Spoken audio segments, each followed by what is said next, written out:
Welcome to Roaming with Restless Women, real talk with wise, dynamic women leaders. I'm Julie Noonan, your host, CEO, and founder of Intuitive Wisdom Coaching, and I'm living my dream life. I live and work in my RV, coaching senior women leaders as they navigate corporate politics, family drama, and personal goals to live their own dream lives.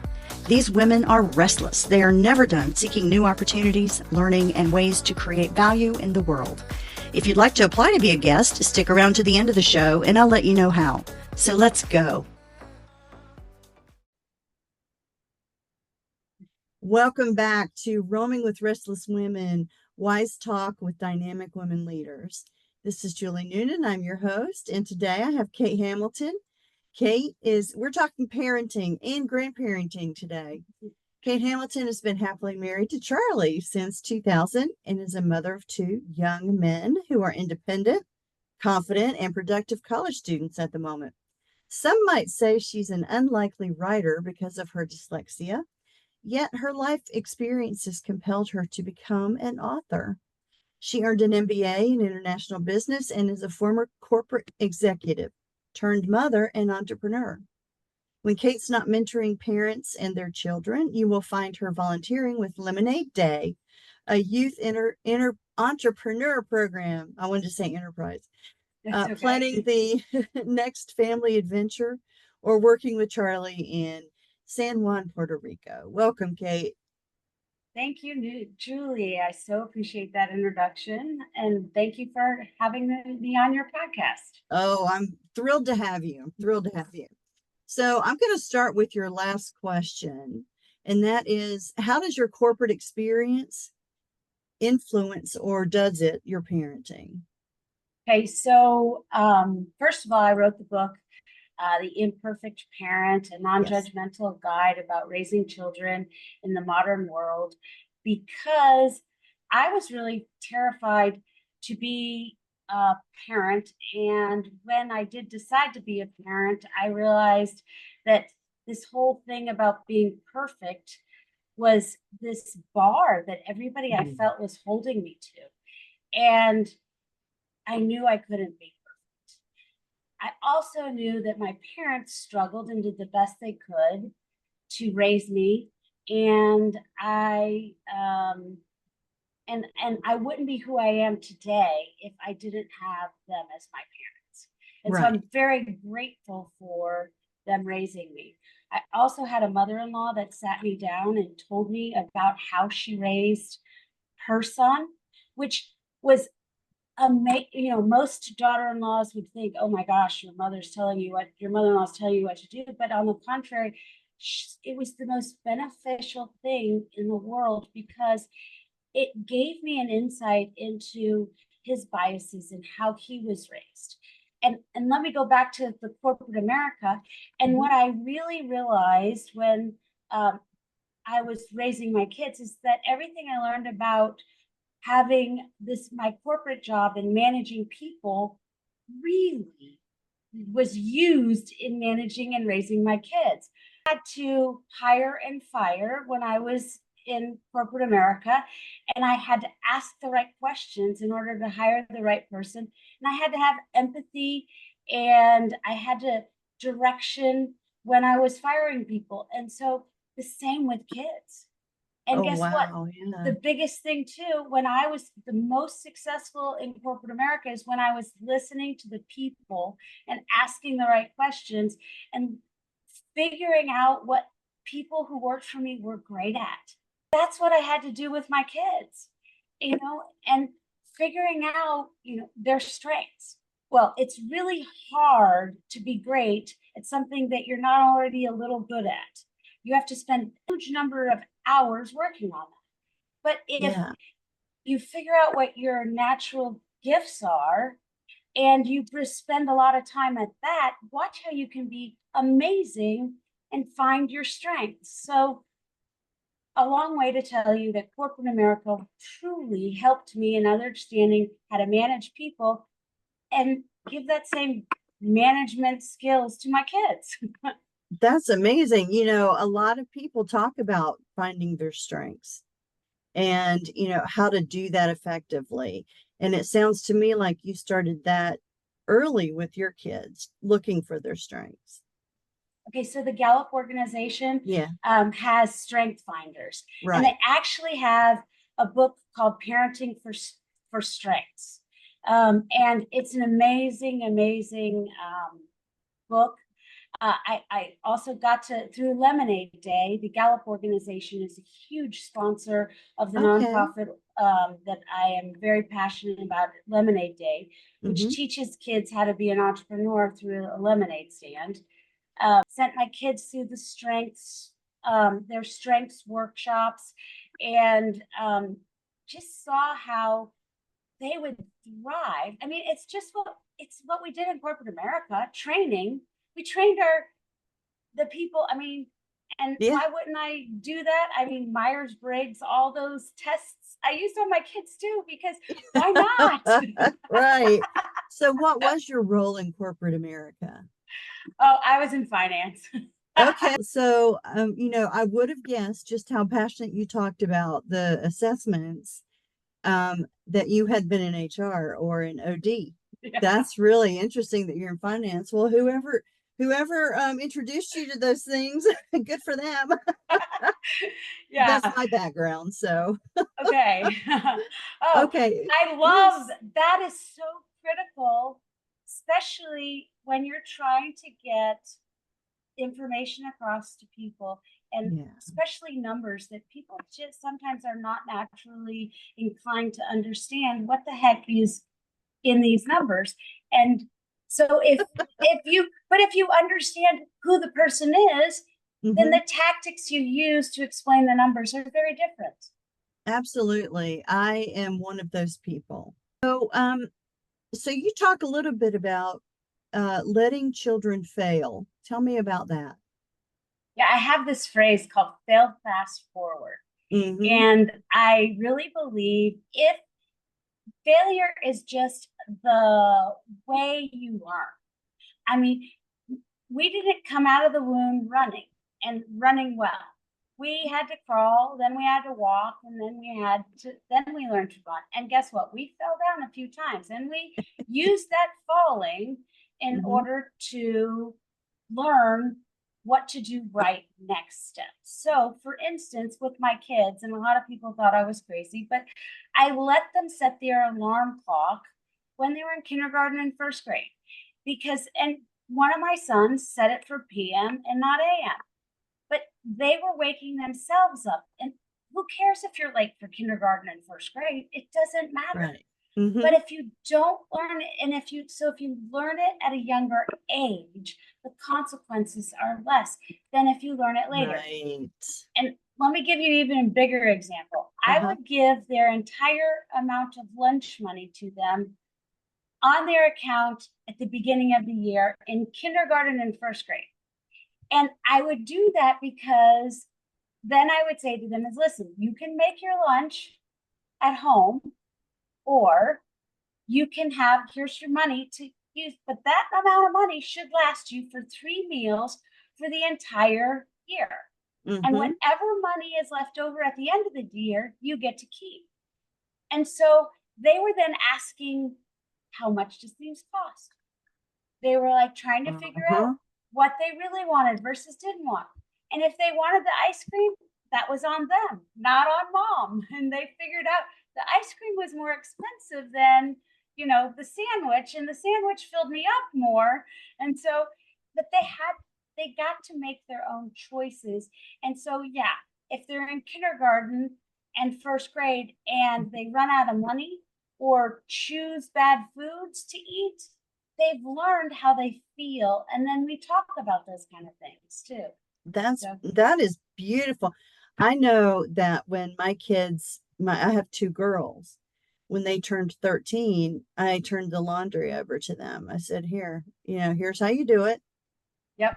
Ask me if you have questions. Otherwise, it's all on you. And then when they Yeah. turned 16, they had to get some sort of a job, and they had to buy their own clothes and their own shampoo and all that other stuff. Um, you talked about that you guys talked about some of these consequences and this sort of thing. Tell me about when you have to broach a subject that's traditionally uncomfortable Okay, to so speak about. Yeah. yeah, I had this thing called the 8-year rule. And I came up, and 8 years is no specific number. It just means 8 years before I think that they are going to confront an issue that I want to teach them about, I Mm-hmm. start talking to them about. So, I mean, Okay. everything, because if I'm not teaching them my views, somebody else is teaching theirs. Right. Or they're hearing it from their friends and it's totally whack. Right. And well, and then they become the influencers because they've already had 8 years to ask me their questions. They've had Yeah. 8 years to understand the nuances of it and feel confident and to tell their friends and explain their friends. And even if their friends don't agree, they feel confident enough to stand on their opinion because Mm-hmm. had they've had the time to test it. Right. And do you encourage them then not only to hear it from you, but then to go and satisfy their curiosity in other ways with Absolutely. Mhm. Yeah, we first of all, I want them to bring articles from outside and any articles that they're interested in too. So, hey, and then when they bring those articles, they don't actually, so especially when they were younger, they didn't know what they were really bringing Yeah. sometimes to the table to discuss. And so we would go into some nuances that, you know, may or may not have been in that article that, or maybe that they didn't realize. And then we would dive deeper. We would go to the internet and look it up together so that Uh-huh. they would understand that, hey, listen, the internet is not this horrible place. It's a great place. It's a good resource, but guess what? It's not completely right either. And then, Yeah. we had a huge discussion one time, what's a fact versus an opinion, and why does that person write it, and that person's, writing it in a newspaper, so it sounds like fact. Well, yes, because of their platform and who they are, people then sometimes interpret, but it Mhm. doesn't necessarily, it means. So when you think back on your parenting journey, what was your biggest triumph?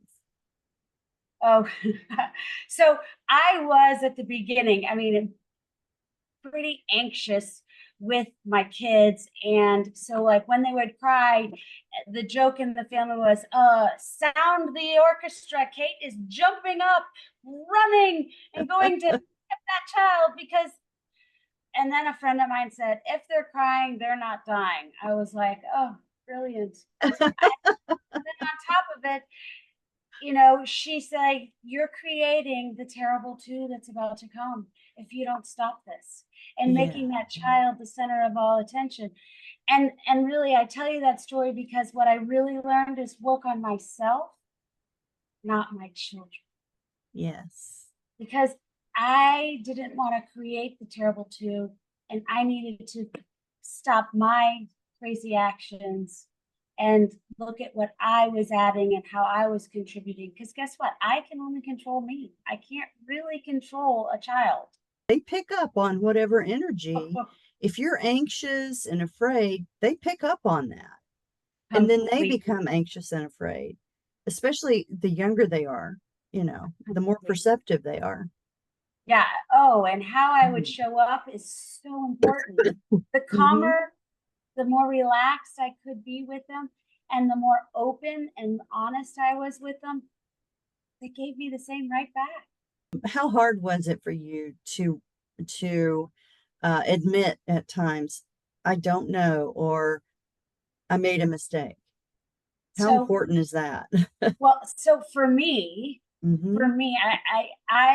again, it was one thing that I learned from my parents that in my later years with my mother, especially, that was the one thing when we both could like say we're sorry to each other and we got to that point. I was like, wow, I have the best relationship with my mom because, and I say the art of parenting is to be able to say you're sorry fast. Um, Mm, be slow to judge and learn from the past and believe in yourself. uh, And even in my book, I talk about how I got my kids. So I grew up in an Italian-Irish family. We might have talked at a very loud voice to each other. We didn't quite think it was yelling, but everybody around us might have thought we were yelling. But Right. and so I then enlisted my sons to tell me when I was yelling because I didn't even know I was doing it. And so when you enlist their help Yes. to stop one of your bad behaviors, guess what? Odds of you passing it on to them are lower, and they're not going to think that that's good to do because guess what? You're asking them to help you stop it. How does one properly communicate with a co-parent or a partner in terms of raising your children? Because that's where a lot of conflict comes in, is when you've got two of you, it's not just you. There may be two of you that are raising a child. Absolutely. So one of the things that I did at the end of each chapter in my book is I have these questions.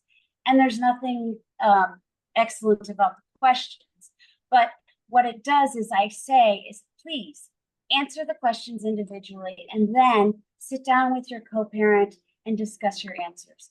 And that's the magic. When the two parents sit down and discuss their answers ahead of time, I think that because when we're in the middle of parenting, you're doing it. You're already in the middle of it. You can't figure out how to do it ahead of time. So sitting down and being intentional about the future with that other co-parent, I think is really the best advice I have. I think you're exactly right. Exactly right. Because the worst thing you can do is be in it, like you said, and then all of a sudden you find out, oh, we have differing opinions about this and we can't fight in front of the kid, right? Well, and we all forget that how we parented, or how we were raised, we assume our co-parents was raised the same way.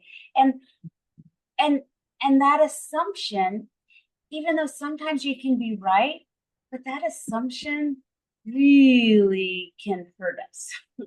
Okay, so my last three questions. I hate to cut us short, but we do have to keep a time. Yeah.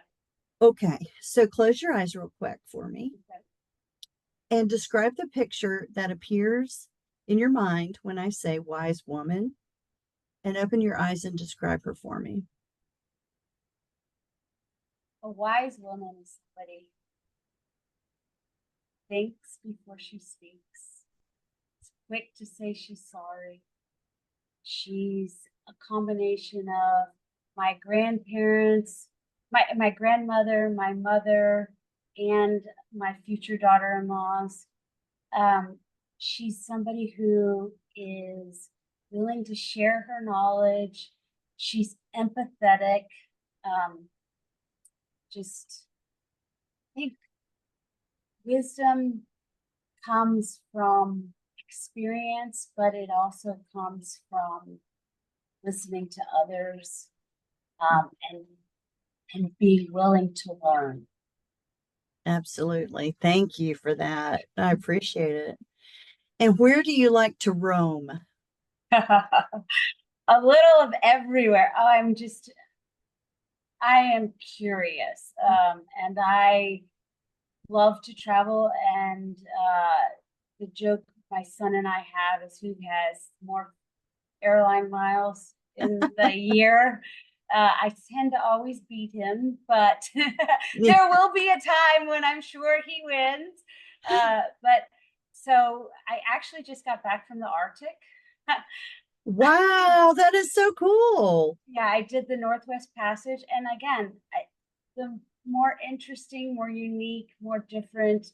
I love learning about and seeing how other people live. I love to learn how they raise their kids. I do want to make a strong emphasis here that my book is just a guide about parenting. I don't know everything, and I don't want my book anybody to think that my book tells them what to do. Yeah. It's a toolkit to help them to parent the way they want to and think is the best for their family. Final question. What makes you Yes. restless in a good way? So again, my curiosity.